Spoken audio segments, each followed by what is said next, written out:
If you record to the cloud. There it is. Okay, yes. So we have to approve that. Perfect. Can I start letting people in? Yes. Okay, thank you.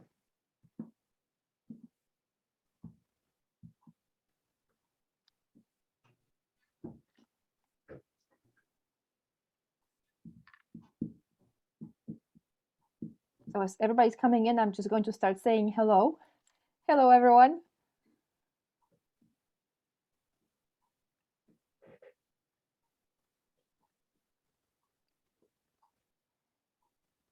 And Jim is there. I can see some of our participants from the last session, which is perfect. Georgina, a quick check-in with you. Do you plan to do introductions today, or should we just jump into the session today?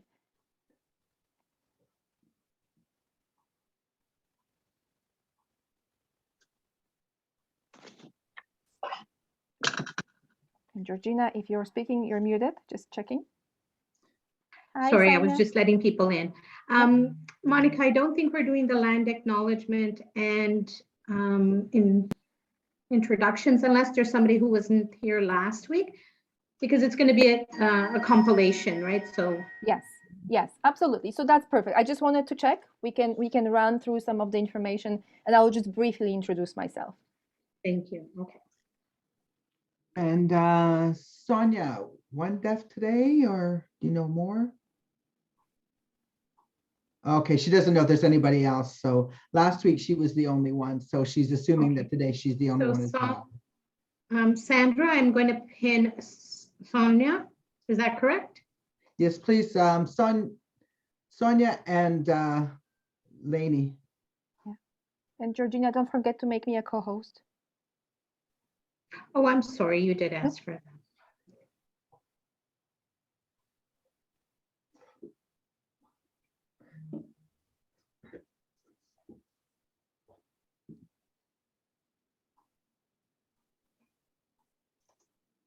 Monica,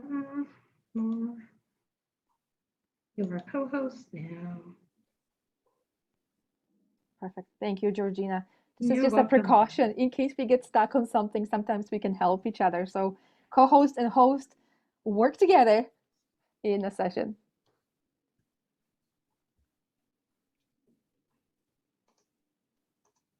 Perfect. All right, so as everybody is setting up, what I'm going to do is, because it's almost time to start, I'm going to share our screen, which is our slides for today. If you haven't had a chance to receive those slides earlier or didn't have a chance to look at them, I'm going to copy the link and put it in our chat. That way you should be able to save it or open it during our session today as well. It's just in the chat, you should be able to click on it and it should open for you in a separate window. So that way you will have access to it. And if necessary, we can always share those slides with you after the session. These are staying with you. These are in Google Slides. I like to keep it that way just because during the session, sometimes there are tips and resources that get added during the presentation. So I usually add them to the slides without having to resend them to you. So this is the latest updated version of the slides that you will have access to all the time.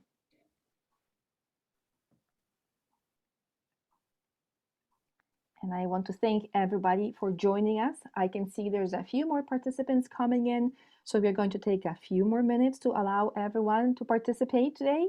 In the meantime, as we are waiting, I just want to welcome you, and I want to remind you that we have a chat button. So you're always welcome to use the chat to post questions, send messages either to me or specific individual participants that you may want to connect with. This is our second session for today, and this session is really continuation from the last one. However, if this is your first time, we will be jumping into new tools. So even if you missed the first session, you should be able to watch the recording and then continue with us today if you haven't had a chance to participate last week. Okay, so I think we're going to start just so that I'm very mindful of the time. And now we have an hour and a half. We have a lot of content that we want to cover. But again, if there's any questions, anything happening that we need to be aware of, please try to speak up, turn on your video, or use the chat to remind us that something may be happening that we may not be aware of. Okay. All right, so the first thing I was hoping to do is really to go back a bit to our Google session we had last week. During that session, we talked about Google Drive and Google Docs. So we're going to take a few minutes and we're going to revisit a few things that came up maybe during or after the session that I want to do a bit of a reminder or refresher on. And also, this is our second session for Google Apps. We are going to have one more next week. And during that session, we are going to touch on quite a few other apps that are available as part of your Google package. So I always say it's not only Gmail that you receive when you work with your Google products, not only Google Drive, there's also Google Slides, Google Forms, and a lot of other tools that as a package can be very, very useful, including Jamboard, which we are going to touch on next week as well. So I hope you will stick with us, you will stay for this and the next session. It is, however, something that we are starting from scratch. So when we began last week, we really did a big overview of Google Drive and applications and how they work. And now we are filling in on some of the specific apps that we are touching on, exploring together. And some of it will be a quick overview, some of it will be with examples. This is just really to get you interested and excited about some of the Google products. I always say practice makes you perfect. So today you may just get a bit more information. Next time you come back a bit more, and you will be building up on your skills. Some of you already know Google products. So this is really nothing new to you, but you may be coming here to kind of refresh your memory or explore some of the tips that you may not have heard about before. So I also welcome you and really encourage you to share your tips with us as well. As you're using the applications, you're trying them out, you may be coming up with a lot of great and interesting ideas as well. And this session is being recorded. So afterwards, we hopefully will be able to share those recordings with you so you can use them as future reference. We had a really great session last time, no issues with Zoom, so I really hope it will continue this week. Just a quick reminder that you can use reactions to send us notifications or tips, thumbs up, thumbs down as we are going forward. Chat is really important to us. And the video. If you are struggling with connection or something is getting a bit glitchy, slowing down, consider turning off your own video. That just helps with the bandwidth, with your connection. It will make things tiny bit better and hopefully help you stay with us in the session today. And the last thing is muting. So if you're in the session with us, we really encourage you to mute your microphone. You're welcome to unmute if you want to speak up or ask a question. Of course, we are always welcoming that. But during the session, if you have somebody chatting behind you, we have dogs and cats and they can mess up our connection sometimes. So this is just to be mindful of other participants. And there's a few more extra Zoom tips that I always sharing this during the session. So I'm actually going to skip it today. If you have access to the slides, it should help. And I noticed that in the last session, we didn't have any of those issues. So they are in the slides if you want to take a look. But I think it's easier and better for us if we actually just jump in and start talking about Google products. So let me just skip through a few slides and get you into the session for today. I know some of you may be here for the first time today, so I'm not going to skip introducing myself. My name is Monica. Many of you just refer to me as Monica JP. I have a very long last name, hard to pronounce, and I'm totally okay with that. I have been with Alpha Plus for many, many years, working on education and technology, helping programs explore technology and tools and get comfortable with them. I really enjoy technology and working with programs, connecting, trying new things, and sharing the information with many of you as well. Now, as many of you, we have been working from home. We started working from home even before COVID. But I have to tell you, I'm really struggling at this point. I really want to go out to my programs and visit them in person. And we will be starting a new round of coaching services at Alpha Plus. So if you're ever looking to work with us, this may be an opportunity for us to connect with you and for me to even be able to go out and visit your program as well. So, as I said, we will be jumping into Google Drive first. And when I say Google Drive, it's because that was the topic from our last session. And when we were doing Google Drive, we really were taking a look at Google Docs as well. So what I really wanted to go back to today is take a closer look at sharing permissions when you're working with your documents and sharing them with others. I also want to revisit PDFs. And the reason for that is that there is an issue for some of us when we are working with fillable PDFs. So I just want to give you a few tips on that. And I also want to touch on a desktop version of Google Drive. So those will be the 3 reminders or refreshers or extra tips for Google Drive and Docs. And then we are going to move into Google Forms and the other topics for today. I hope that's okay with everyone. Gives me thumbs up if that's okay. And we will just jump in. All right, perfect. Thank you for the thumbs up. It's always helpful to have some visuals from you. Makes a big difference as we are in this session together. All right, so the very first thing I want to talk about is sharing. And what I'm going to do, as you may remember from our last session, I will share my screen and actually show you some of the information and tips by demonstrating it. That way, hopefully, it will kind of help you get comfortable with the tools as well. So I'm going to stop presenting. It's still going to stay in my slide because I'm using Google Slides, and Google Slides are in the browser. So even though I'm going to navigate to a different window, my slides will stay here with us. I will be able to jump back to them and continue as soon as I need to. But what I want to show you is if I go to Google Docs, and if you remember from the last session, there's a few ways to get into your Google Drive and Google Docs or other applications in Google. You could use our waffle menu, which is in the top right corner, and select from the different apps. You can type in docs.google.com, or if you were starting a new document, you could just say docs.new, and it will immediately launch a new document for you.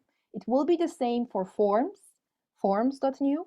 It will be the same for slides or sheets. You can just type in slides.new or sheets.new, and it will start a new document from scratch. So let me show you.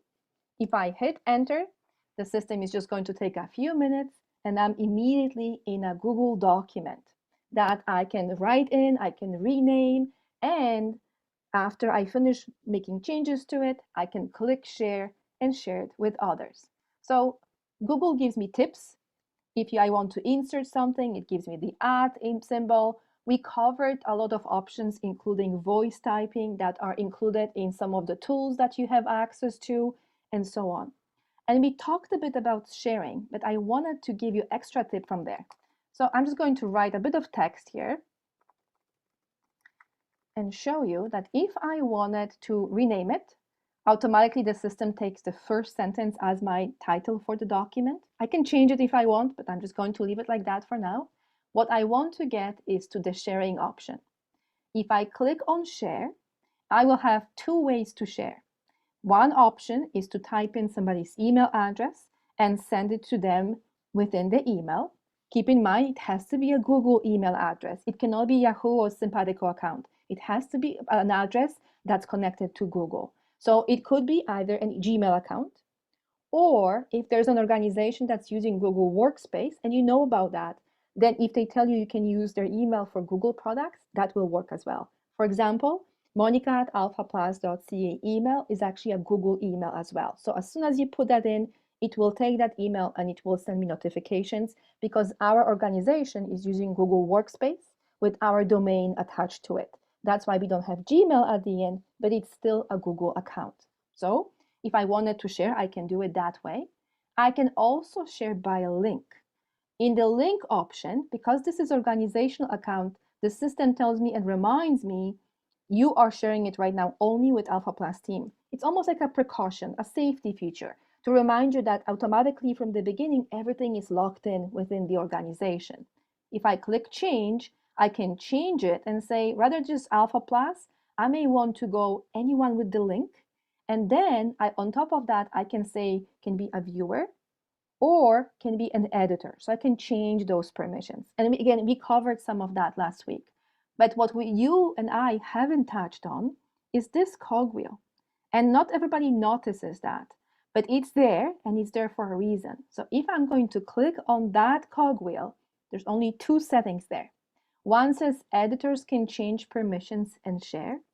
And the second one says viewers and commenters can see the option to download, print, and copy.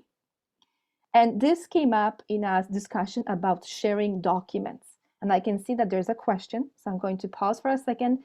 Jolie, Gabriana, I can see you have a raised hand. Are you able to unmute yourself and ask the question? Yes. Go I ahead. just wanted to find out. I know if you're sharing, the person must have a Google account, right? You Yes. said? If you're sharing by email. If you're sharing by link, it doesn't matter. It's only when you're sharing by email. I see. Okay. Yeah. Yes. All right. So Yes. what I'm saying is, I just wanted to ask. So for example, I just I work for the TCDSB, and I created a document because I was home, but I use my personal Gmail. Okay. And I wanted to share it with my colleagues. Yes.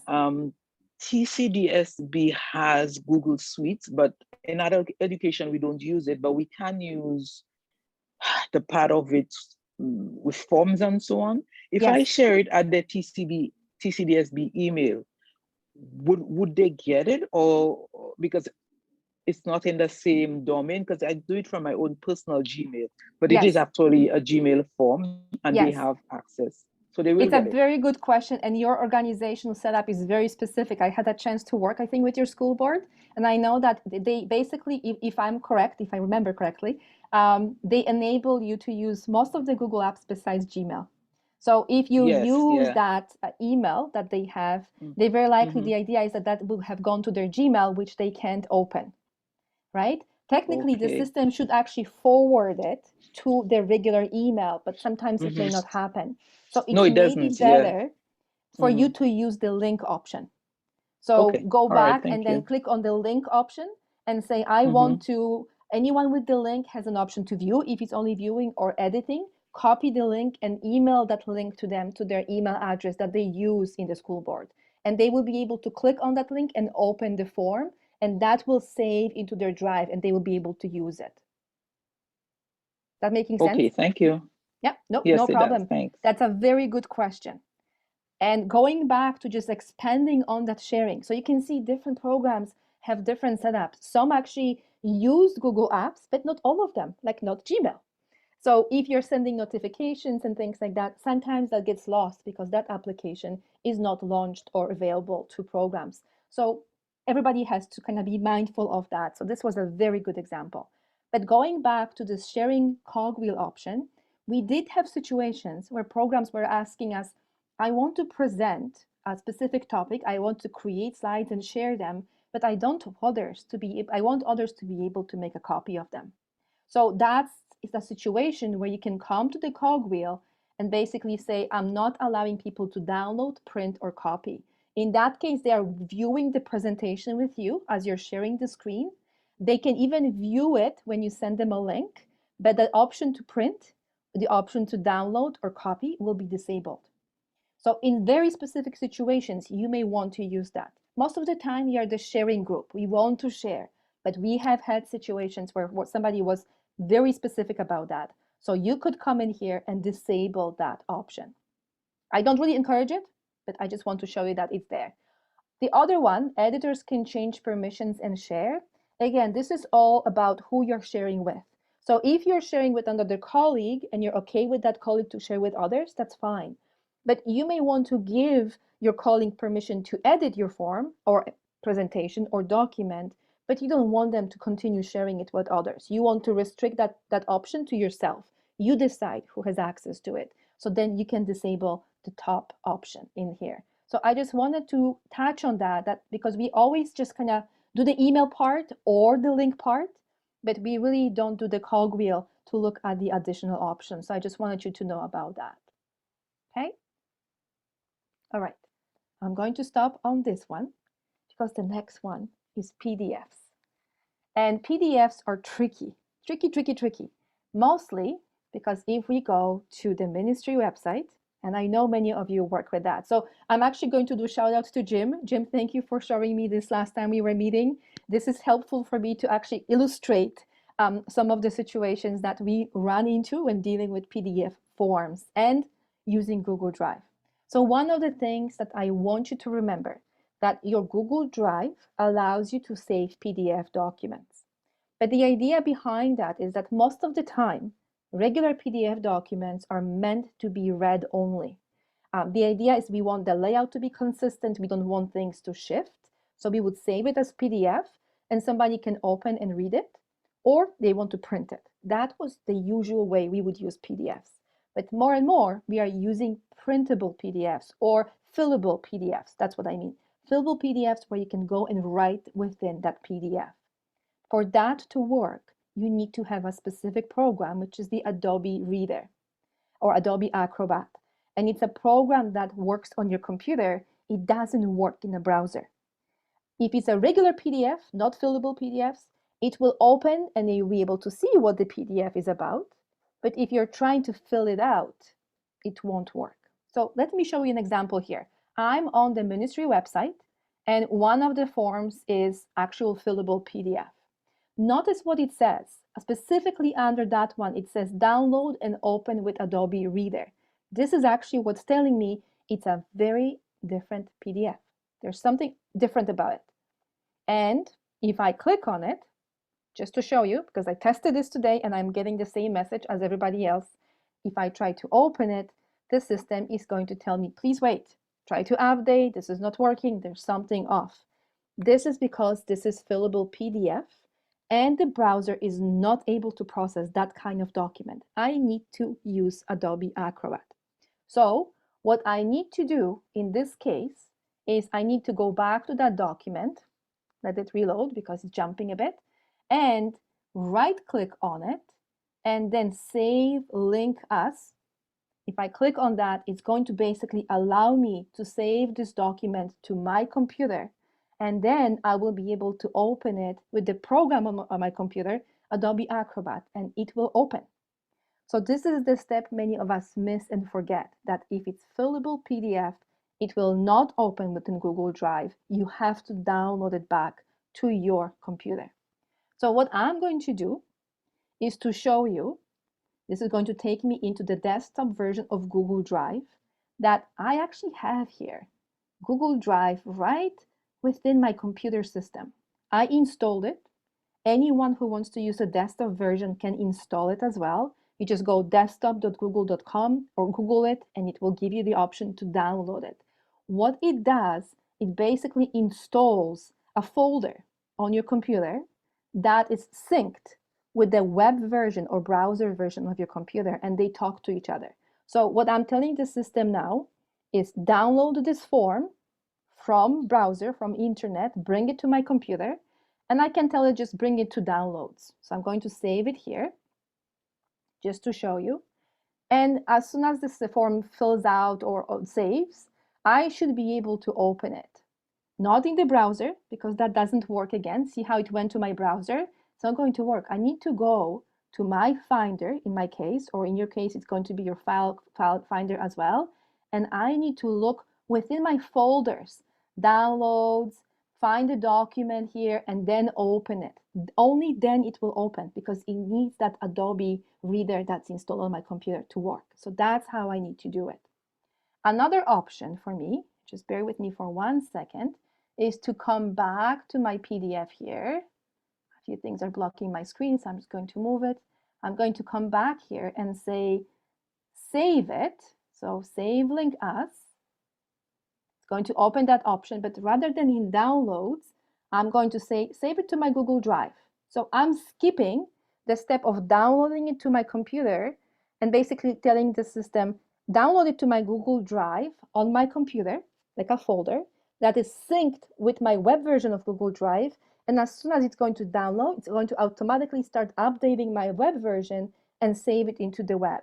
I'm going to use it for storage or for accessing it when I'm on my computer.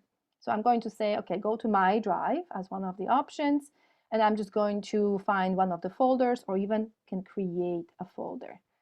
Test PDF download, just as an example. Okay, create. So now I have this folder, and I'm going to save it in here. And it looks like a folder on my computer. Again, if I go into my file management system, if I go to Google Drive again, open my drive, it's going to show me that I have created a folder. Notice there's a difference. I'm not in the browser. I'm right now managing my files on my computer, and that's where it is. Within minutes, the system is going to connect to my drive and make a copy of this into my drive, and it's going to sit there as well. But now that I know that this folder has to open in my computer, I can double click on it. I can right click on it. And if I click open, it will try to open, sometimes doesn't work. I can be very specific and I can say open with Adobe Acrobat. So let's see if it's going to work. What the system has to do, Adobe Acrobat has to launch on my computer and then try to open that file. So in most of your cases, this should work and it will bypass the issue of you not being able to open that file within your browser. So I said that and my Adobe is not popping up. So hopefully it's just processing. I don't open my Adobe very often, but the idea is that it is openable only on your computer, not in the browser. So here we are. The system is launching it, just opening a different window. Now, within Adobe Acrobat on my computer, this thing opened. Okay, so I'm going to close it. Let's see, because my computer just froze for a second. Come on, close. Okay, a bit wonky with the technology. So I'm going to show you one more time just what's happening, but with a different angle. This time, I'm going to go to my Google Drive in the browser, not on the computer, in the browser, and I'm going to open it. Usually, when your drive opens in the browser, it opens within Google Drive and My Drive and sorts everything automatically. And the system will go there, showing me different folders. So now, let's see if I can show last modified. Last modified by me. Let's see, is it going to find it or no?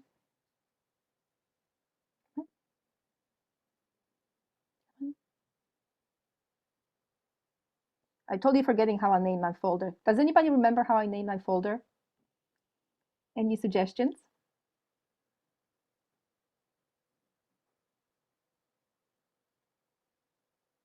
Where is my folder that I just created? You use your first name, Monica, and then Monica, the subject? okay, that's perfect. Thank you so much for that tip. Let's see if I search for it. Shared programs. So it's not finding it very well. So it's very possible it didn't sync yet because it needs to sync. They have to talk to each other. But as soon as it will, because I'm not seeing it yet, I'm going to go specifically to M because maybe it's there, but it's not. This is Monica test, Monica test. I know there was a PDF word in there, Monica. So it's not showing yet. But what will happen is it will sync with this one here, and I will have access to it through the web version of my drive and through the desktop version of my drive. They will be talking to each other all the time, but only in the desktop version I will be able to open it. So I hope I didn't confuse you very much with that. I just want you to remember that when you come to your ministry website, if there's a PDF and doesn't have the download text, it's not fillable form. That one, if I click on it, it's going to open in the browser because the browser can read PDFs, can view them, but it struggles with PDF forms that are fillable. Those are the ones you have to download to your computer and open in your computer. One more tip that I can give you with that is really just consider downloading those fillable PDFs and saving them on your desktop. So you always remember that the form is on the desktop, you open from your desktop, opens in Adobe Acrobat without any problems. So create a collection of fillable PDF forms on your computer, not only in the Google Drive in this case, okay? So I hope that gave you some ideas. Jim has a question. Yeah, go ahead. What's the 3 dots you were using at the top right? The 3 dots I was using at the top right. Can you remind me, when did I use it? Top left, I should have said. Top left. And I used it when I was in the document? Yeah, the red, yellow, red, orange, green dots. Oh, that's because I'm using Mac. Oh, on the top left. No, that's okay. I'm using Mac. So Mac has different icons rather than the X and the flat one. It just has color-coded icons. So that's why you're seeing those. So green is, I can enter full screen. Orange is minimize, and X, the red one is X, like close it. So it's just different platform. That's all it is. But a very good question, Jim. If it helps to clarify, that's a very good question to ask. Okay, so please do not hesitate to ask more questions and post them, because I really hope and make sure that you're clear on some of those things. So now I'm going to go back to my slideshow and just give you a few more tips about Google Forms, because that's the topic for today. And what we will do with Google Forms is going to discuss it a bit, give you an example of creating one, discuss how it connects to Google Sheets, and we'll go from there. But before we jump in, I also want to mention that, again, we are talking about two productivity suites. We have Microsoft, and many of you function within Microsoft, and Google Workspace, which is secondary or second productivity suite. They both have forms and spreadsheets, okay? And they both allow you that option. When Google started introducing Google Forms, they were very quick to roll out different options for questions, what you can insert. Microsoft was a bit slower, but they again compete with each other, so they're catching up and they have similar features. So if you want to try Microsoft Forms for some of your surveys, feel free to do so. We are covering Google, but if you want to compare, you should know that there is an option there for you. So Google Forms is a specific application from Google that allows you to create spreadsheets, surveys that can be actually read within spreadsheets as well. Those surveys could be quizzes, tests, registration forms, and so on. So we're going to go through some of that to discuss. If you have used SurveyMonkey, that's another tool that allows you to create surveys, very popular a few years ago, then you're familiar with creating surveys or questionnaires or quizzes even. It became a bit more expensive for some programs and tricky. So we all started switching or looking for tools that will be easier. And because Google Forms is part of the package that's free, we started looking at that as a tool we can use. As I mentioned, you can create all kinds of quizzes, tests, questionnaires, registration forms for your events. You can use it in multiple different ways. It allows you to create questions that are multiple choice, check marks, grids. You can add images and videos into them. So when working with the deaf community, just to clarify, you could add a video signing a question, and then the learners can answer below. So that's one of the nice ways you could use it within that group and community as well. You could add a video to watch and then ask questions about the video below. All that you can insert directly into Google Forms. There is an option to upload files, because I have seen that when people apply for jobs. Let's say I want to hire someone, I'll create a questionnaire for somebody to fill out and ask them to upload a resume as part of that process. You should know that if you activate that option to upload files, the person filling out that form has to have a Google account.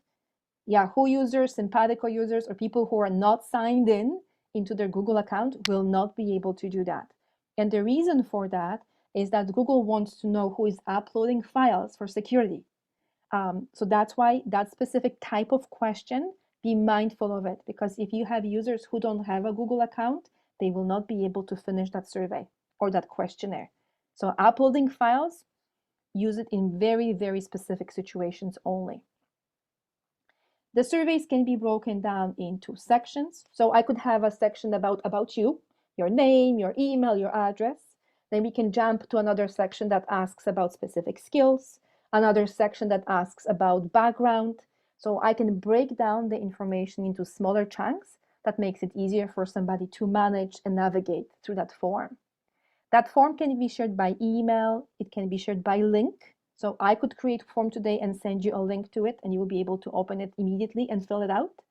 And then what the system does is gathers all this information into summary, so I can see all the questions together, and tries to give me charts and drawings, showing me, illustrating a bit the feedback that I receive, or they can go into a spreadsheet, which is beautiful if you're gathering a lot of information and then you have to transpose that information from that form into a document that may go into a report or even goes into CAMS. So you don't have to now be going through each form and replicating that information to a spreadsheet. The Google form will do it for you. So quick examples, just very briefly. Regular feedback forms. So we have a session today. At the end of the session, I'm going to ask you for feedback. I can use Google form for that as well. But as I mentioned, It could be you creating a video and you want to kind of get a bit of a feedback from your learners or from your board. Do they like it? What would they improve? You can put the video in your form and ask somebody to give you feedback below. So you're not limited only to questions. Registrations. You're organizing an event, a workshop. You could use Google Form to have people register for it. Quizzes. Quizzes are very specific because they allow you to mark or grade the responses. Specific type of questions for that, so only multiple choice or checkmark questions where you're able to show which is the right answer. So it will not work if you have students write a paragraph because the system may not be able to mark the paragraph for you. But the questions that you can provide quick note to the system, this is the right answer, the system will actually mark it for you and tell you, this student answered 10 questions, 8 of them were correct, 2 of them are wrong. And when you're building that kind of quiz, you can even provide feedback. So if the student answers it wrong, you can tell them, sorry, this is the wrong answer, this was the right answer. And if you need to practice more, here's a video or here's a link to our website with activity you can work on to improve that specific skill. So there's a lot of features built into creating quizzes. And you will notice I even included a screen capture to show you that your answers can include images. So if it's easier for you to indicate to the learner that yes or true is thumbs up or thumbs down, you can illustrate as well to make it easier for learners to work within the form. Some programs use it for assessments. So again, that marking or using the quiz option where you can grade the answers can help you mark or assess how the learner is using or progressing specific skills that you're teaching them. So assessment forms are very popular within Google Forms. And I want to ask you about other suggestions. So I'm going to take a second and ask you to put in the chat what other purposes you think could Google Forms be used for. My examples here is I have heard programs talking about lessons. They build actual lessons within Google Forms. So they may have a section where they have a paragraph explaining something, maybe even a few illustrations. Then the second section can be using it in a sentence. And then they can be asking students to write answers right in the form. So that you could actually build simple lessons right within the Google form. Okay? Jim, you're suggesting learner participant registration? Absolutely. We have seen Google Forms used for registering for the session, intake registration. So you're gathering information about your learner, tech assessments, exit surveys. So when your learner is leaving the program, you can ask them questions about the program, 3-month, 6-month, 12-month follow-ups. We are sealing them as Google Forms as well. So a lot of organizations are shifting and introducing those as a tool to help them manage and connect with learners as well. If you're doing follow-up calls, you know how hard it is sometimes to reach your learners. In some cases, if they're used to technology a bit and comfortable with that, you could send them a link and they can just fill out the form and answer those questions as well. So lots of different options. I'm also mentioning scavenger hunt because it's really, really interesting that some programs can consider that. You could do games with your learners, build scavenger hunts, where learners open the survey and first section tells them, go to a desk, open a drawer and find an envelope. What does it say in the envelope? They have to come back to your form, put the answer in, and they go next. In the next one, if the answer is correct, because the quiz allows you to mark it as correct, they get another clue and they go and do something else. That could be physically going to different locations. It could be go to a website and find the title, go to a website and find the image. All those can be put together into a scavenger hunt for your learners, and it could be fun. So I really, really suggest that you consider other options. The last one I'm going to mention, and I'll give you a link to that a bit later, is some programs have been looking at Google Forms as milestones. So there will be an example to show you how one program tried that. And then if you have other questions, you will be able to reach me and I can help with other questions around that. But for now, let's take a second. I'm going to copy this address into our Google chat. I'm going to ask you, where are you with your Google Forms? So the link is in the chat. All you need to do is click on it and hopefully it's going to work for you. If not, let me know, because that means if it doesn't work, I didn't set up the permissions properly. So Let me know.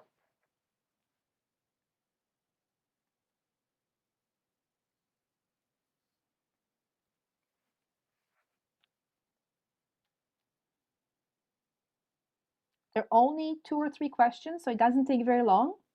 But this is a chance for me to get a bit of knowledge of your comfort with Google Forms. Plus, you're now getting into Google Forms, which we are actually going to create next.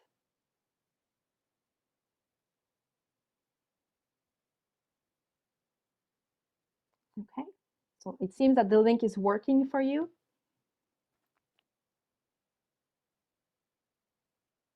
And what I encourage you to do, if you finished it, look at the number by responses. That number is going to go up as we continue.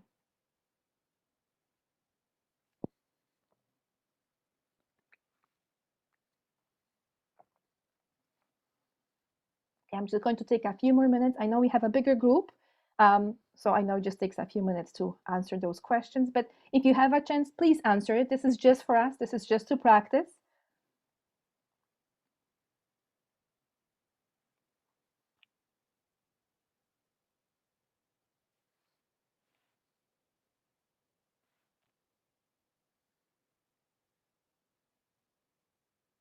Okay, we stopped at 8.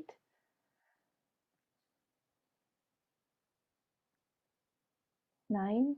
I'm going to wait until we get 10, hopefully. I know some of you may not be willing or interested in doing this with us today, but if you are, that will be fantastic. Again, practice makes us perfect. All right, so we've got 10 responses. And if you pay attention to what you may see on your screen when you started filling out your survey, okay, I'm getting also feedback from some of you that there may be a typo in there, so I apologize for that.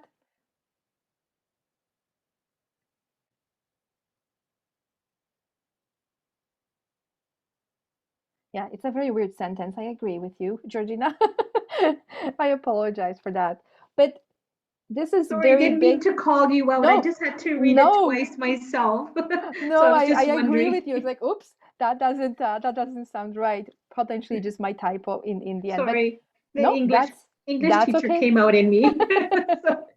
That's good. The beauty of it is that technically I could come in and try to change it. Okay. And that was that simple. I just opened that question and changed the wording if there was a typo. But let's touch base on what Google Forms is and how it works. So most of you, if you wanted to try a new Google form, we'll go there next. We'll be starting with brand new blank form. The one I'm using is something I had used before. I just repurposed it, made a copy, changed the name, and I'm using it here.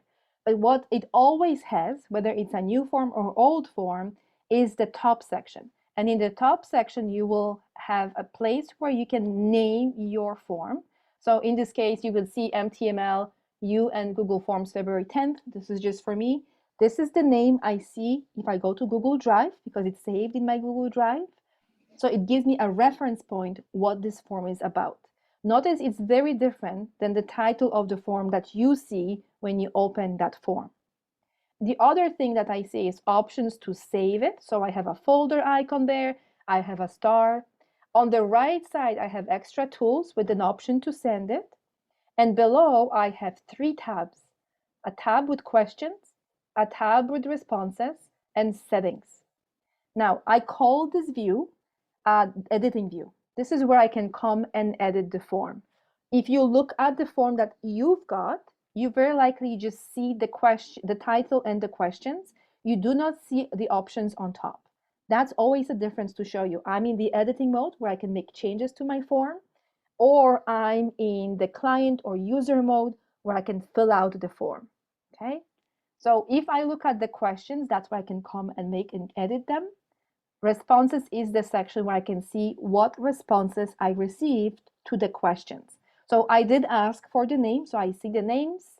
If I continue, I get information on your comfort level with Google Forms, which is great. It tells me some of you are very comfortable and some of you are just starting. So good fit for our session when we are just starting to talk about Google Forms and how you could use them.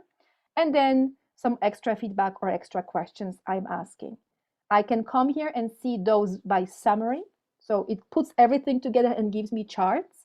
I could also go and see it by individual response. So Kathy's responses I can see below. I'm sorry, Kathy, to put you on the spot, not on purpose, just to show that if you are working with somebody, for example, learners, and you're asking them to fill out any kind of Google form, you can see the summary of all the responses, but you can go into individual response and see exactly what that person said. And there's an option to print that response. So you can print it on a paper form, or if I print on it, I click on the print icon, I have an option to actually say and switch it to save to Google Drive, save as PDF, and even more options. So one of the features or changes again is we are used to printing and putting it in a file. That's what we are expected to do. But many more programs, especially when we are working remotely, and some of us don't even have printers at home, what we may be able to do is save it as a PDF or save it directly to Google Drive and have the file sitting there in the learner folder, the one I created last week for my folder. I could put it in there and it's sitting for me to access at any time. If I need to have a print copy, I can go to the office and print it. If we have somebody coming in looking at the file and they want the printed file, I can go and print it. So more and more organizations are choosing to actually start with the digital version of their form, and then if necessary, then they will print it.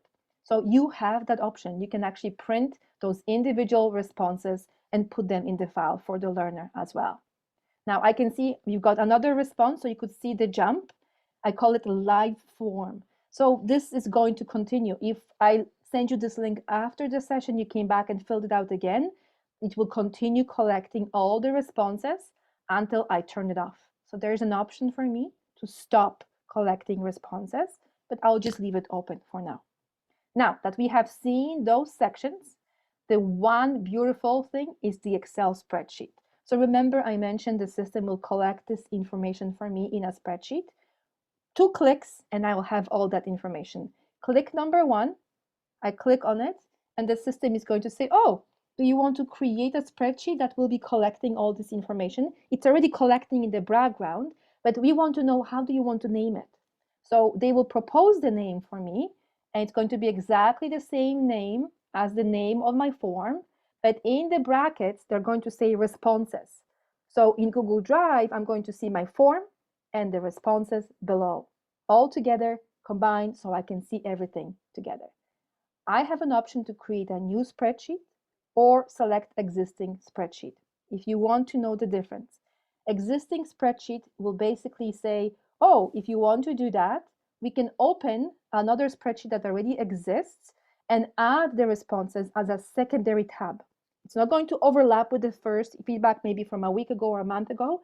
It's going to be a separate tab or worksheet within your spreadsheet, but it may be collecting into one document. An example, let's say I organize quarterly workshops, okay?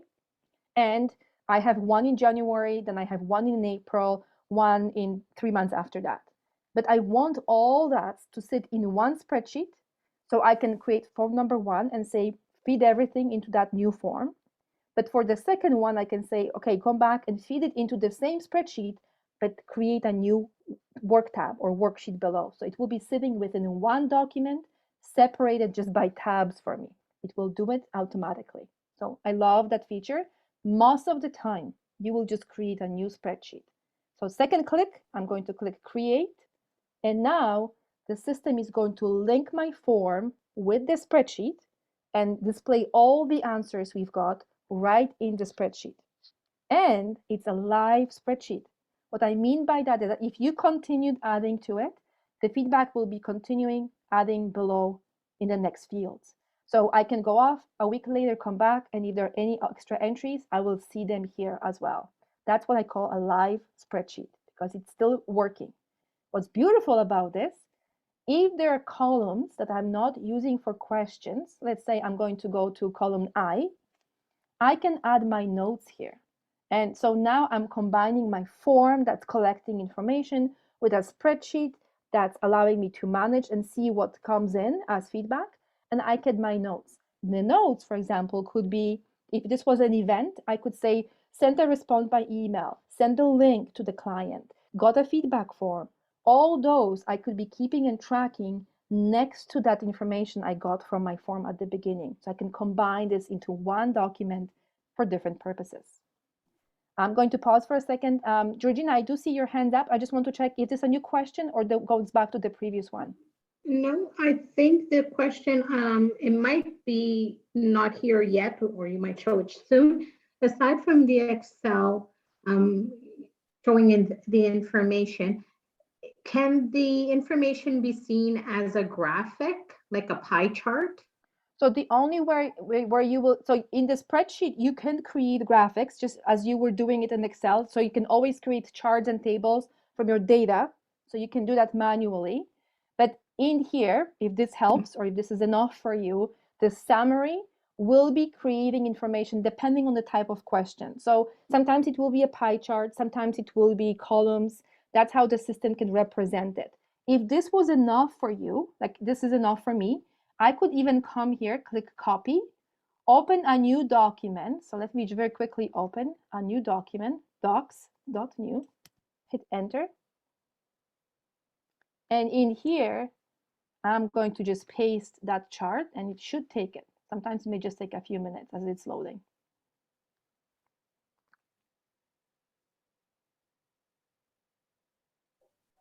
So let's give it a few minutes. I'm going to come back here, copy, new document, and it's right there. So you can copy paste into a report very, very quickly, right? Which is beautiful. Okay. It allows you to take that information. If you want to analyze the data in a different way, if you want a different chart, then you will have to go into your spreadsheet and then create charts here from the data within the spreadsheet. I hope that helped, Georgina. Yes, that's what I was wondering, if I can convert it or import it elsewhere. Thank you. Yes. Yeah, no problem. And I can see a question from Gabby. Gabby, if you're okay to just unmute yourself. Yeah, go ahead. Yes, I did. I was just wondering, I actually have a live form out there. Yeah. And one of the things I did this afternoon, and I was kind of scared, I noticed you added notes and I thought to myself, okay, she edited it. But I actually went and I added a new column and I thought, oh my God, am I going to ruin this spreadsheet? I did that today. I just left it and I haven't checked to see if it actually updated. But I added a new column at the front because I wanted to just put like, okay, when people, some people called me and spoke to me. It's a form I have about a CPR course. Yeah. And I said, some people come and spoke to me in person. So I wanted to indicate that. So I opened a new column. Would that prevent the spreadsheet from updating? It potentially will update, but it will continue updating where it was before. So if I added a new, and I don't know 100%. I just know never touch the live form, that live columns. But let me just recreate this. No, I didn't adjust the column. Sorry, I did where it put the live information. I didn't do that, but yes, like this. I opened up a separate column and I started entering stuff there, and I was afraid. So what may happen? And again, I haven't tried that specific setting. If somebody did and you have feedback, please let me know.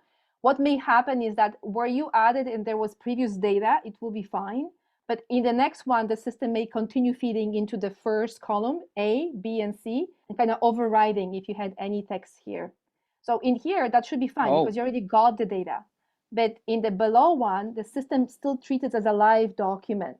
So I cannot guarantee that it's going to now say, okay, B is the timestamp column. I see. It may come back and still continue putting it in A.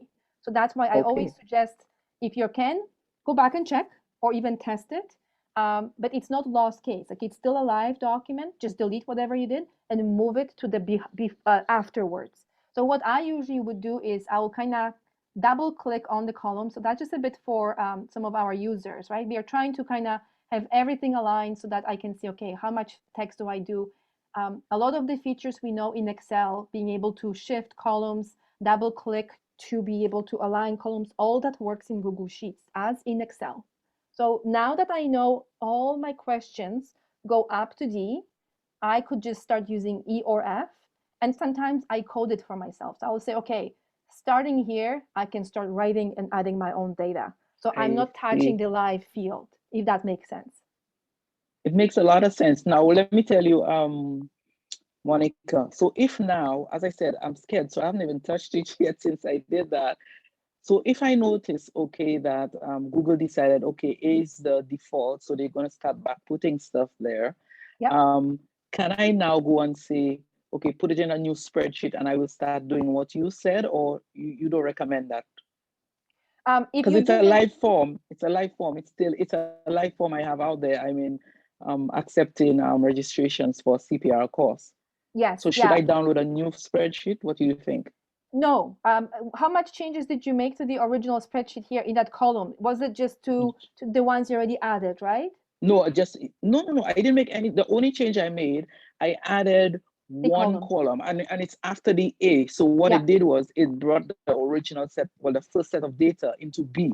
Yes. But you're saying that the Google might say, oh yeah, well, A is the default. Let me start sending, well, more stuff. Like tomorrow, I'll see more data. Yeah. So my suggestion is leave it. So because this is secondary document, your Google form itself, it's still collecting all your data under responses, right? So you will see a lot of data there. So you're not losing any of that. In the spreadsheet, when you come back, it may be that basically if you have that extra column at the beginning, it's going to be empty and then it still start feeding extra text. That's very likely what will happen. So it's not going to not accept the data, it's just going to shift it. Yeah, so it'll just be out of alignment. So it'll just be out of alignment. Okay, thank you. I'll not do it again though. Thanks. Yeah. Okay. Very good questions. This is perfect. And thank you for asking, because I know those are stressful times when we already have a live form, it's collecting all this information, and now we have problems. So very, very good feedback and questions from the group. So now I'm going to come back to my form and show you one more thing.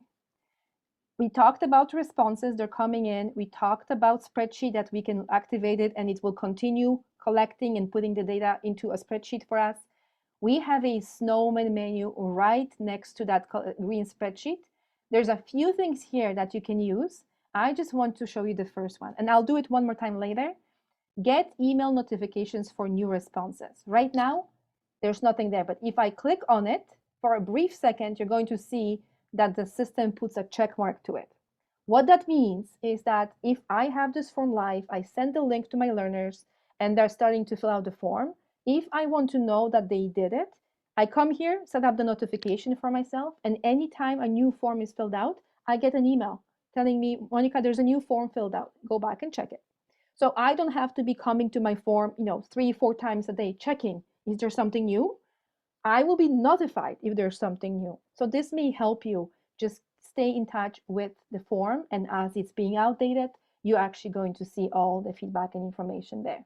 Now, I'm going to start a new form just to show you how the questions are set up, because this one already exists, right? So a few ways to do that. I sometimes just click on a new tab. That's the fastest and easiest way. And again, we can go to your waffle menu. Forms will be one of the options for you to select. Or remember, I mentioned today a very quick shortcut, forms.new. Forms is the application I'm trying to start. New is to tell the system I want a new form. I'm going to hit enter, and the system is already starting the form for me. Now, notice the questions are not there, but everything is untitled and my tools are on top to get me guided.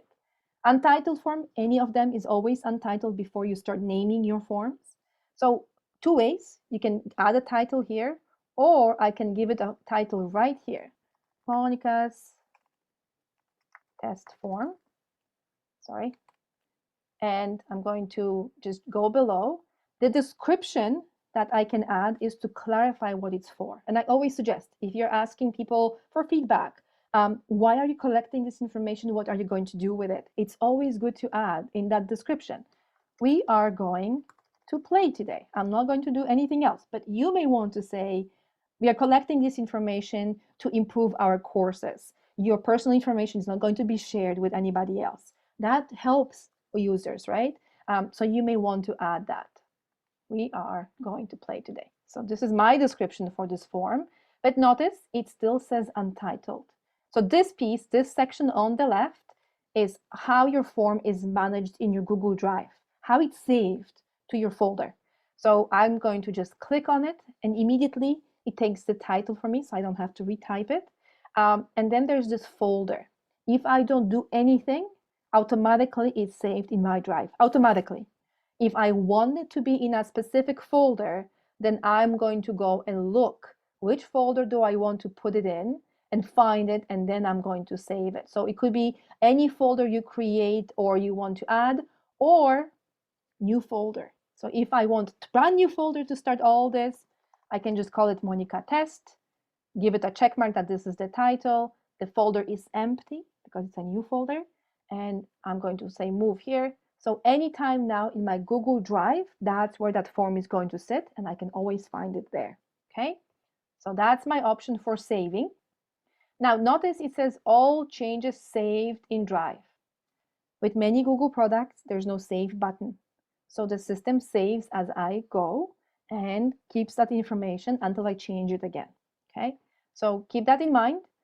And now I'm sitting on the very first tab that says questions. Okay, I have my title, I have my description. I want to go and add a few questions. I'm going to add a field called name. And this is a tip when you're building your surveys or questions. If you want it to be anonymous, then you are not asking for the name. But if you want to know if it's your student, a colleague, who it is, and you need to follow up with them, you have to ask for the name. Otherwise, you don't know who actually did that, right? So you want to ask for the name at the beginning if it's important information, or you want to attach the answers to that specific user, to your name, first name, whatever you want, you put there. The system automatically recognizes that it's a short answer. I could change it to a paragraph because it's long, but notice how many other types of questions I can ask. So I'm going to leave it short answer, and I'm going to move on to add the second question. I could replicate this question, or I can click on plus and just say add another question. Then it's going to add another blank question for me. And I'm going to ask the second question, and I'm going to say, how is it go? How was our session today? Okay, that's my second question. And again, the system is now sitting there telling me, okay, do you want multiple choice? What do you want? What kind of answers are you looking for? If I'm going to say short answer, it's just going to be brief text somebody can type in. If I'm going to say multiple choice, only one choice that somebody can select. If I'm going to say checkboxes, they can select more than one. So circle versus square for the type of options you're adding. Circle is only one, square, multiple choices. So checkboxes, if we can call it like that. So how was your session today? I'm going to make it just quickly fun. I'm going to say great, so-so, didn't like, or I'm just going to say bad. This is just for fun, for a very simple survey for us. And I'm going to keep it all lowercase just so that we keep everything together. All right, so this is my questions. And I'm going to move to the next option. I'm going to say plus symbol again. So that's another question that it's going to add. Notice it adds them in a sequence I'm going in. So the last question is going to be, what can we do better? Okay, another question mark for us. And then again, is it going to be a paragraph, short answer, totally up to me. I'm going to leave it as a paragraph. So I have 3 questions, very quickly added. I'm going to click on this eye in the top right corner to preview what it's going to look like when somebody else is going to fill out the survey. So you can see all my tools on the sides disappeared. I just have the title. I have the description below with the tips for somebody, name, types of question, and what can I do better. So I'm going to quickly go in and answer those questions. Even though I'm the one testing it, I'm the one creating it, I can still do that because I can test the functionality. So I'm going to say speak slower because I know many of you agree with me that I speak too fast. Here we go, slower. And I'm going to put my name in there. It's always a good way to test it. And I'm going to hit submit. Okay. Now I can see what happens after the form was submitted. I get the response that it was recorded, and I can go back and continue working with that. I'm going to jump back to my previous tab because that's where now I'm working in my dashboard with my editing mode. Notice one response came in, But as I was doing this, I figured, you know what? No, I really don't like that format. I may want to change this to actually just short options or short paragraph. Let's say it this way. And then what can we do better? Maybe I actually want to give some options. I'm going to say checkboxes here, more content, more examples, and so on, right? So I'm now creating checkboxes, so I can always go back and shift and change my form to anything I want. On top of that, on the right side, I can add extra titles, so I can separate my questions with blocks. I can add images, so if I say, oh, you know what, it would be nice to add an image just for fun, I can find them through my account, I can find them in my Google Drive, I can do Google image search even. So I don't even have to have the image. I can search for cats. As always, I use that example. My Google is searching for examples of cats. I can find one and insert that into my form. Just if I want to illustrate or make that form a bit more user-friendly, more visual, I have the option to add that. And you will notice anytime I'm over questions, I have 6 dots right here. There's one here, there's one here. If I click and drag, it allows me to reorganize all my content in any way I want. So I can actually move the questions up and down. I may decide that, you know, I want a different question first. I can shift it and move it around. So if I click my preview now, my cat is there as well. And then my questions, and again, the option to submit, with now an option to do check marks. I can click on this tiny pen in the lower corner, and again, it's going to take me back to my editing form. So there are different ways how you can go back to your editing. But I always say, you know, because you have the tools in the editing mode. Otherwise, you wouldn't have them. Then you are in the user mode, the way they see the form. Not only you can add images, you can also add videos. Same idea, I can go in and search for it.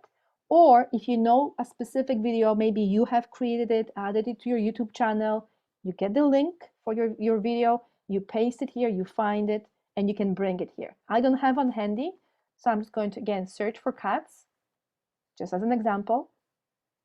It's going to give me options for cats.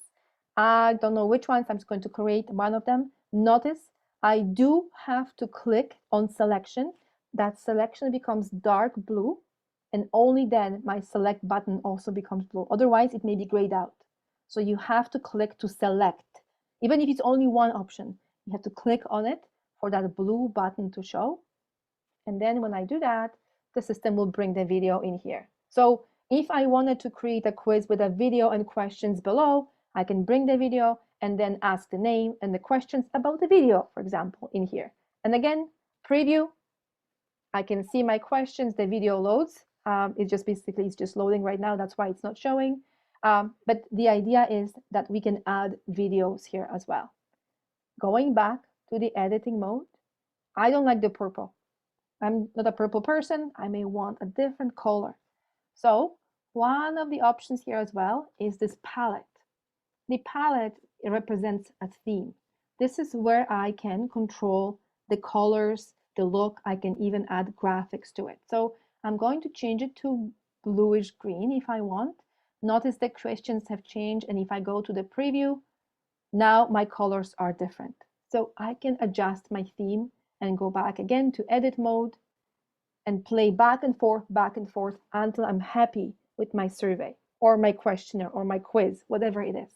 Now that I have all this ready, I need to send it. Okay, so the send button that you see is when you're finished and you want to share it with your learners, share it with your colleagues, post on the website. This is where you hit the send button. And in here, you're going to see a few options. One option is the envelope, which is basically telling you can send it by email. In the email, I can just type in somebody's email address, add a note, what it's about. I can add a message to it. And then if it's a very short form, very simple form, there is even an option to include it in the email. If they open it it's only for Gmail. If they open it in the Gmail, they will see the form and they can fill out the form right within the email. Other platforms like Outlook, they will actually have a button. They will click on it and it will send them to the form so they can fill it out. So the email option is here. You can just send it by email. Here's one tip that I want to warn you about. If you use this feature and you want to send it to 20 students, you start doing it, you get interrupted. You send it to around 5. There's no history or record to tell you how many people you send it to and who was the last person, because you're just inputting it into this box. As soon as you hit send, that box disappears. So it's harder to track, especially if you're interrupted, who did you send it to? So I usually suggest to most of the people I work with, rather than the email, always rely on the link. The link is second option as how you can send it. You switch to that. There's this long link the system gives you. You can make it shorter. You copy that. And now I have an option to go back to my email, include it in the email message and send it out. Then my email shows me who I sent it to. I can also go into our chat, and within the chat, I can send it out to you so you can see it and fill it out here. So that link can be used for different purposes. Quickly in the discussion, I can send it to you. I can attach it within the email or even embed it or link it in a website. So I always say link. Link is your friend. Use the link option, and it's always the second option when you go to send features. Okay? Questions around that? If you feel like it, click on that link and you should be able to open the form. And if not, let me know, because if you don't. So Gabby, you're asking, can I edit the link? Not really. Like Google doesn't seem to allow you to do that. If you're thinking if I click send and go to the link and shorten the link, you could try, but it's the system that gives you that option, so I can click on it and it won't let me edit. If it's important to you that the link is very clear, or maybe somebody needs to rewrite it, then I would suggest using a tool called Bitly, bit.ly. That allows you to take a long link, make it shorter, and edit the last end of it. That way you can go, it could be just class 101, form 1. Like you could really be very specific about the link you're using, and will still take you to the form, okay? Okay, so thank you, Kathy. The reason I am asking you to fill out the form is because I want to show you that there may be an issue with it.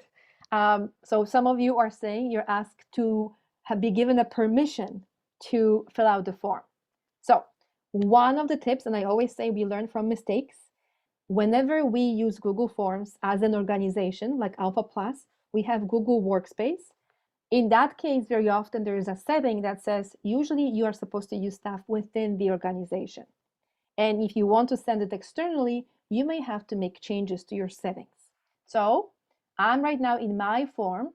There's this option right here called settings. In the settings, there's a lot of options. Don't get me wrong. You need to practice that form a few times to get over all those settings that you have access to, because there's a lot.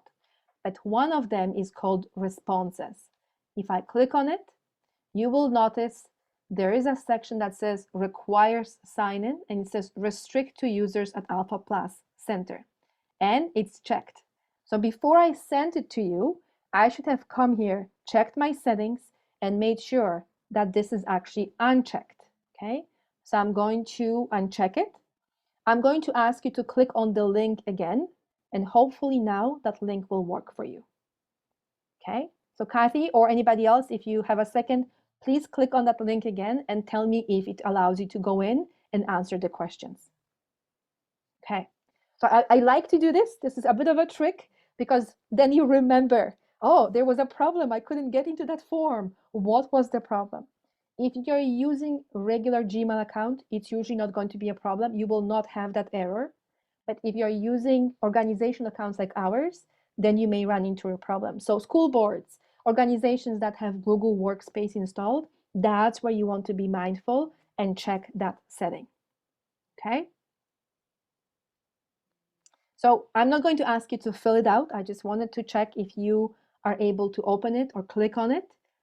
You're seeing how I named my form, created questions, tested the responses just to see how they look, adjusted it a bit more, changed the look of it, and then I send it to you. Now, I'm going to ask for one more second with Google Forms and give you one more tip. If I'm in questions, so I'm in my questions tab, I have seen a lot of users, including ourselves, our staff, our team, including me, have a tendency to say, why do I need to do send? There's a link right here. I'm just going to copy it and I'm going to send it, okay? Well, if you pay attention, the last part of it says edit. So that link, because I'm in the browser, is for me and for the server to tell me you're right now in the editing mode. You're making changes. So if I take this link and send it to somebody else, I'm actually automatically giving them access to the back end of my form. I'm giving them editing access, and they're opening the form is in this view, and they can come and make changes. So I have seen a lot of instructors frustrated because they're saying, well, I send it to my learners, but they don't know what to do. They're actually asked to make changes to the questions.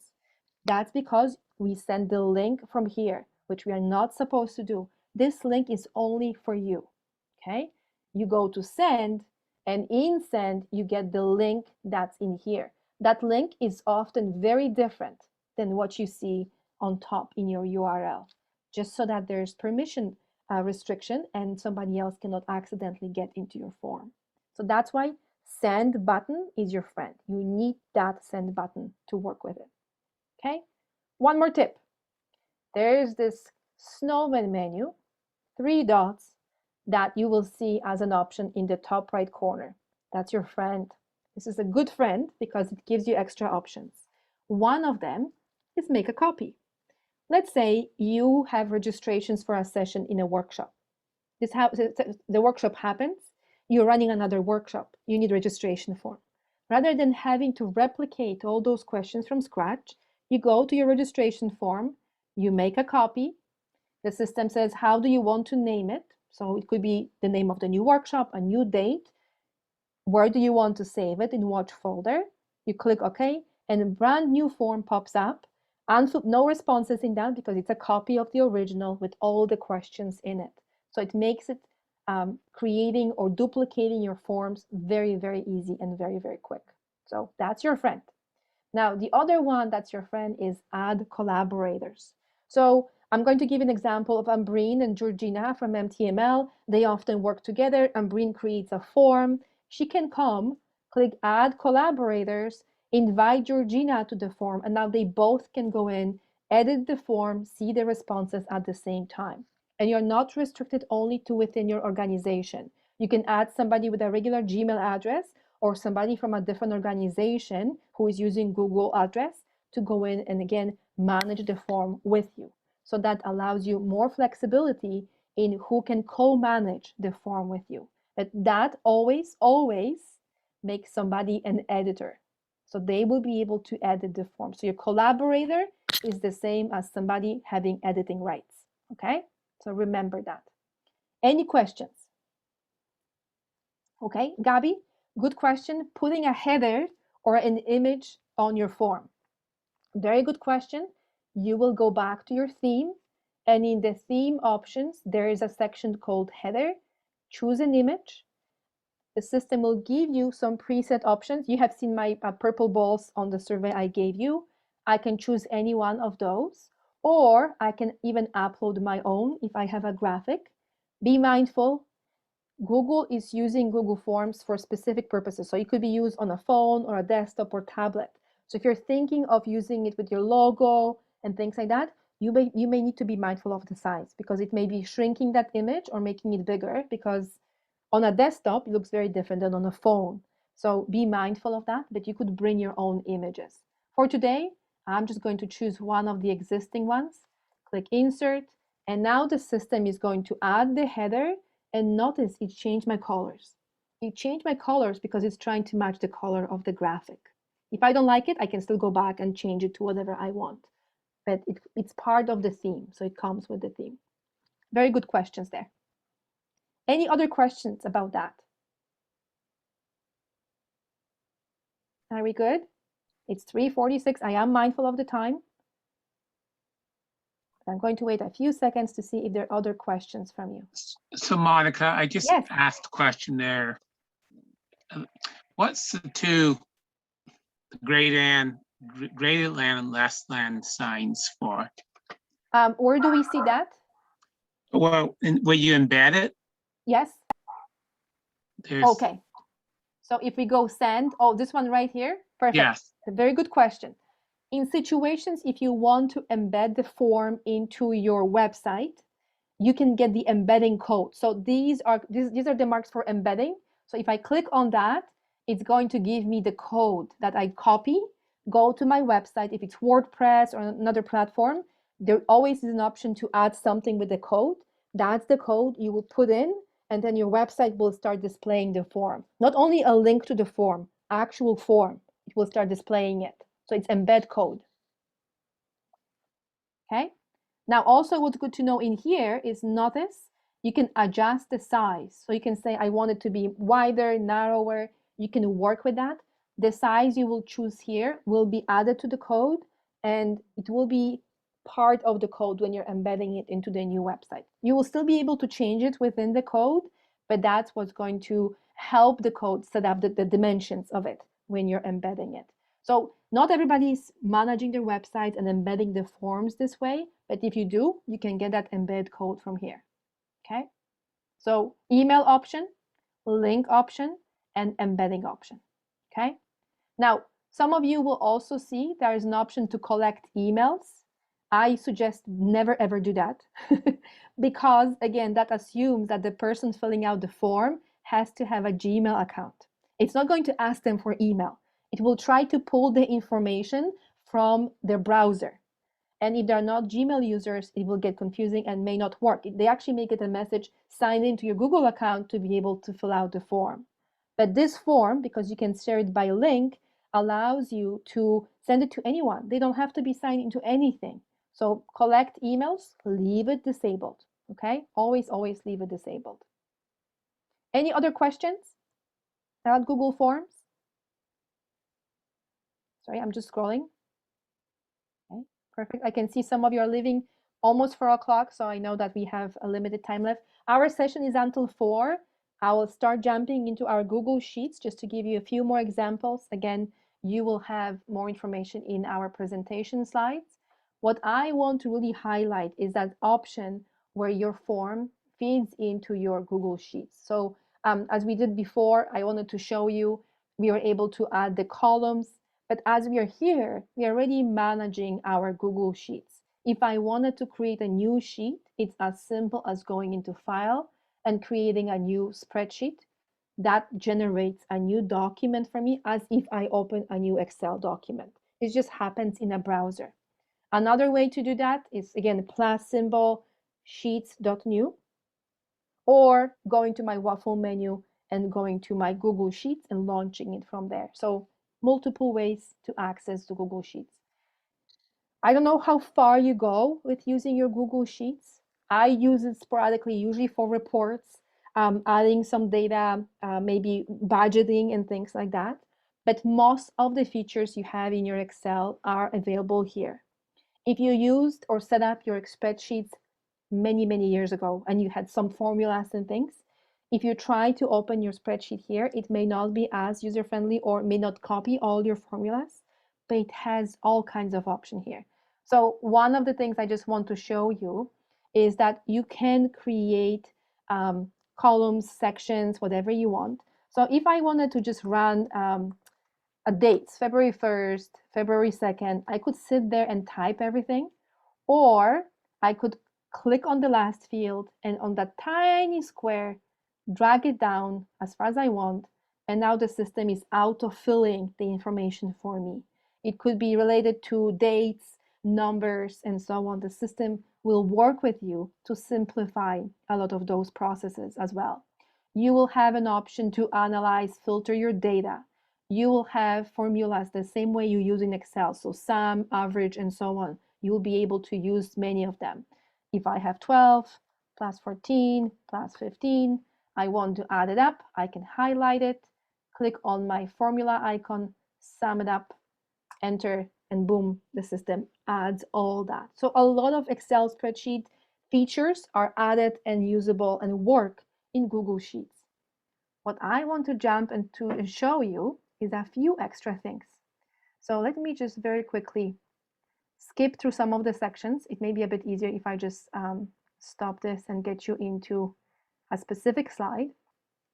Because what I love Google Sheets for is the possibilities. And the possibilities are, I'm just going to jump in here and skip a few pages. Right here. Okay, let me get into that slideshow. As I said, in regular spreadsheet, we have the option to feed information from Google Forms, your friend, best feature you can think of in terms of that. But a lot of us deal with spreadsheets in many different ways. And I have a lot of programs that tell me we use fillable PDF forms to create or fill out timesheets. And then they run into the problem of not being able to open the fillable PDF because it's in the browser or because they don't have the Adobe Acrobat, and they run into problems. So I wanted to tell you or kind of highlight that you could use your spreadsheets for many different purposes, not only for gathering information. You could create a timesheet. So let's say I'm Jennifer, I'm the manager, and I want Anna and Bob submit timesheets for me in spreadsheets. What I can do is create a timesheet or worksheet for Anna, send her a link to it. I can create a timesheet for Bob, send it to Bob. They both fill it out, and when they finish, I can have a spreadsheet that will fill automatically using the information they have provided. So I'm going to go over that feature very briefly today, and then I'm going to stop. We're going to revisit or finish off Google Sheets in our next session, because there's a few extra things I will want to show you, and I don't want you rushing and stressing about that. I'm going to go back to it, but I want to show you that when I'm looking at Bob's timesheet, I can see everything that Bob fills out. So as an example, I'm just asking Bob, put your hours for each day of the week we are working. And this is only February. So now I have Bob, and Bob is filling out those hours. I have the same kind of spreadsheet for Anna. And also, if I go to my sheets, I have Jennifer's, the manager spreadsheet, that is filling all this information. If I open that one, the system is going to show me these are Anna's hours and these are Bob's hours. The way I'm getting it to work in a spreadsheet is using formulas. So what I have done is I gave Anna a spreadsheet, and on my third document, my third spreadsheet, I said, whenever Anna fills out a document, I put a formula and said import information from Anna's timesheet into my spreadsheet. So in here, it's copying everything that Anna has exactly on her spreadsheet. Then I created a second tab for Bob and did the same thing. Bob created a timesheet for himself. He's filling out the information. My system is copying anything in his formula in here. So now I see what Bob is putting in. If Bob makes a change in any of those, it will automatically display here because I'm just replicating what they have on their timesheet. Then I create a third timesheet or worksheet for myself. And I said, okay, now that I can see what Anna has, copy it right here. And I can now see both of them at the same time. I can see the totals. I can work with their data. So my point with the spreadsheets or Google Sheets is like with Excel. There's a lot of features you can do. You can add formulas, you can sort, you can use pivot tables, all kinds of stuff you can do with spreadsheets. You can use here, and you can use it for different purposes. Timesheets, filling out information, adding information, all that can happen in your spreadsheets. So I'm going to stop here and tell you we're going to continue. In the next session that we have, we'll start with sheets just to finish off some of the examples for you. A lot of that information will be for you in the document I'm sharing with you as a slide. But of course, as always, before we finish for today, I'm just going to jump to the last slide to tell you that our next session is on the 17th. That's where we are going to continue with sheets and then do other topics. We added a link here for you so that if you're trying to remember where I go for the next link, I know Georgina and Brini will send it to you, but also it's saved here just in case as a reference. And remember, we were doing Google Forms. So of course, in here, I need to send you that Google form as well. And I will really invite you to fill it out today before you go. If not, we can share that form with you afterwards. Google Forms is amazing. It has a lot of different features that you can use. And I really think that if you try and use them, you will love them. Okay. So I thank you for today. Thank you for taking the time and for all the questions you had. We will continue with Google Forms and Sheets as next week. Okay. So before anybody goes, Monica, if we can just have Jane's question maybe for next week as an opener. Her question was, can Excel data be copied into the Google Sheets? So maybe we'll answer that next week after a refresh. Yes. Just as a quick answer, you can open Excel spreadsheets in Google Sheets. You just upload into your Google Drive and you open it, and it should feed all the information in there and the work. Perfect. Thank you. Okay. So thank you, Monica. That was part 2. So next week, as Monica said, part 3, I will be sending out the reminder the day before as I did for this week. And in the meanwhile, here are the slides. You can have a look at it, play around with it. Great stuff. Great stuff. Thank you so much, Monica. More fun stuff next week, I promise. Good stuff. Okay, I'm going to stick around if anybody has any other questions. I want to thank the interpreters again for their patience with me speaking a bit fast and keeping up with me. So I really appreciate that as always. Sonia, any questions from you just to check in? I think we lost Sonia actually. Maybe next time. We'll check in with Sonia next time. Okay. So the slides, yes, absolutely. Let me just stop sharing here. And I'm going to put the link to the slides one more time for everyone. So if you want to catch up or use them, you will be able to do that as well. So I'm going to stop here and just jump to get you the link. Okay. There's my link. I'd also like to thank Sandra and Lainey for the wonderful work. Thank you. Yeah, I always appreciate it. It means a lot. Thank you. All right. I'm around. If there are any other questions, please let me know. Otherwise, feel free to leave the session. I know some of you may be doing the survey, so I do value that and appreciate that as well.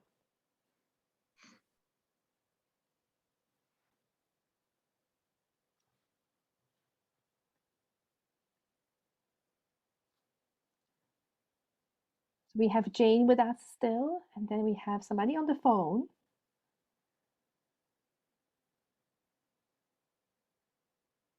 Just going to check one more time. Okay. Phone. Georgina, thank you so much for today. I really appreciate it.